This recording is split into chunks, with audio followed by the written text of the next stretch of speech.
এই যে রিকশাওয়ালা ভাই, দ্রব্যমূল্যের দাম যে হারে বৃদ্ধি পাচ্ছে, আপনি কি ঠিকঠাক ভাবে 3 বেলা খেতে পারছেন? খাইতে পারি না মানে? রিক্সা চালায় আইফোন কিনা লাইছি, ডেইলি আমার ইনকাম 1500 থেকে 2000 টাকা। আমি তো গরু আর মুরগি ছাড়া ভাতই খাই না। আর জিনিসপত্রের দাম বাড়লে কি ইনকামও তো বাড়ছে। কিভাবে? কিভাবে আবার কি, আগে রাস্তার এই মাথার থেকে ওই মাথায় গেলে 20 টাকা লইতাম, এখন লই 40 টাকা। ইনকামও বাড়ছে, জিনিসপত্রের দামও বাড়ছে। আগে তো পান্তা ভাত জুটতো না, এখন তো গরু ছাড়া ভাতই খাই না। ওই বেটা, তুই কি নেশা করছস? নেশা করে এসব কথা কইতাছস? আমি 20,000 টাকা চাকরি কইরা না পারি খাইতে, না পারি ঘর ভাড়া দিতে, জিনিসপত্রের খালি দাম আর দাম। হালার ঘরে হালা, তুমি চাকরি করতে যে কাম করো 7 ঘন্টা, তোমার কি বেতন দিব 2 লাখ? যোগ্যতা নাই, আবার দোষ দাও সরকারের। তার মানে কি আপনি বলতে চাচ্ছেন সবাই জব বাদ দিয়ে রিকশা চালাবে? অবশ্যই। আমি কি কইলাম? আমি তো গরু ছাড়া ভাতই খাই না। আমি সারাদিনে কাম করি 12 ঘন্টা। তা আমি গরু না খাইলে কি হয়? গরু খাইবো? ওই বেটা, তুই তো অশিক্ষিত, তুই চাইলে রিক্সা চালাইতে পারবি। আমার ছোট ভাই অনার্স পাস কইরা রাস্তায় রাস্তায় ঘুরে চাকরি পায় না, ওই চাইলে কি তোর মতো রিক্সা চালাইতে পারবো? হালার ঘরে হালা, মাস্টার্স সার্টিফিকেট বাসায় ঝুলাই থুয়েছি, পুরা সে বাসা বানাইছে। তুই এসেছিস বেটা অনার্স লয়ে। আর শিক্ষিত হইছি কি হইছে? রিক্সা চালাই নাকি খারাপ? আর শিক্ষিত হইছি দেখে কি আমি রিক্সা চালাইতে পারবো না? বাবু মাইনছে কি কইবো? ওই বেটা, তোরা কি মাইনছে বাদ দিয়া যায়? আর হালার ঘরে হালারা, তোরা 2 দিন পর পর নাটক করো, সার্টিফিকেট পুরা এলাস।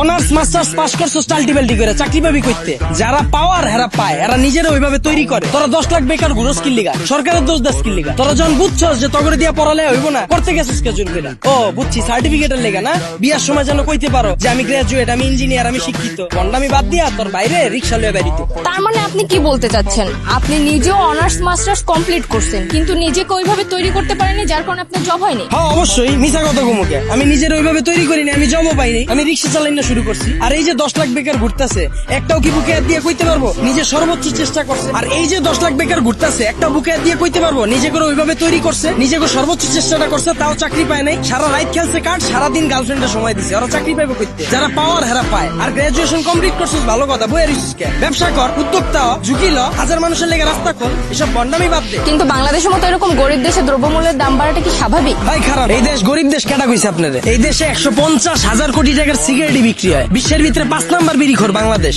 এই দেশে মানুষ 20 কোটি, স্মার্টফোন চালায় 23 কোটি, বাইক চলে 30 লাখ, প্রাইভেট কার চলে 50 লাখ। এই দেশ আবার গরিব হয় কেমনে? ওই বেটা, যারা গরিব ওরা গরিবই আছে, আর যারা বড় লোক ওরা বড় লোকই হইতাছে। এমনি দেশ চললে সবাই তো না খেয়ে মরবো। হালার ঘরে হালা, 1974 সালের পর থেকে এখন পর্যন্ত কেউ না খায় মরছে? তুই তো নিজের বুকে হাত দিয়ে কইতে পারবি এখন পর্যন্ত কোনো এক বেলা না খায় রইছস?